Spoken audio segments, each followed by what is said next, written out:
রথের দিন বিকেলবেলা সেজেগুজে চলে গেছিলাম রথের মেলায় আমার বান্ধবীকে নিয়ে। উঠে পড়েছিলাম একটা টোটোতে, কিন্তু মাঝ রাস্তায় যে এতটা ভিড় হয়ে যাবে বাধ্য হয়ে আমাদের টোটো থেকে নেমে পড়তে হলো। তারপরে বাদবাকি রাস্তাটা আমরা হেঁটে হেঁটেই গেলাম বাধ্য হয়ে। আর যেহেতু রথের দিন বৃষ্টি হবেই, সব বাড়ি এইবারে হয়েছিল, আর কাদা পুরো সারা রাস্তা ছিল, বাট তাও মেলায় বেশ কিছু দোকান বসেছিল। আমিও বেশ অনেক জিনিসপত্র দেখছিলাম, একটা কানেরও কিনেছিলাম। আর রথ মানেই জিলিপি, পাঁপড় ভাজা, তার সঙ্গে তো রথ টানা আছেই। রাস্তায় একটা সুন্দর বড় রথও দেখে নিলাম। তারপরে চলে এসেছিলাম আমরা একটা রেস্টুরেন্টে।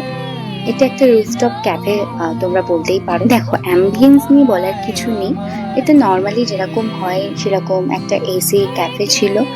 খুব ভালোই ছিল প্রথম থেকে, বাট আমরা অর্ডার করেছিলাম, অর্ডার করার অনেকক্ষণ পর আমাদের অর্ডারগুলো এসেছিল। আমরা দেখতেই পাচ্ছ কিরকম করছি।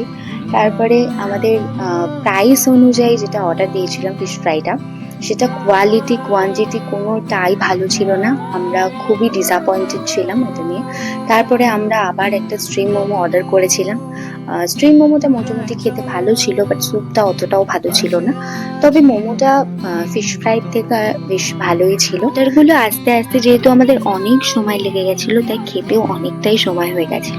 বাড়ি যাওয়ার সময় কোনো গাড়ি পাচ্ছিলাম না, তাই একটা উঠে পড়েছিলাম ভ্যানে। আর ভ্যানে প্রচুর লোকজন ছিল, রাস্তায় বেশ ঝিরিঝিরি বৃষ্টি হচ্ছিল। তারপরে আমরা বাড়ি এসে ট্রেন্ডিং গানে একটা সুন্দর রিলস বানিয়ে নিয়েছিলাম। তো that's it for today. By.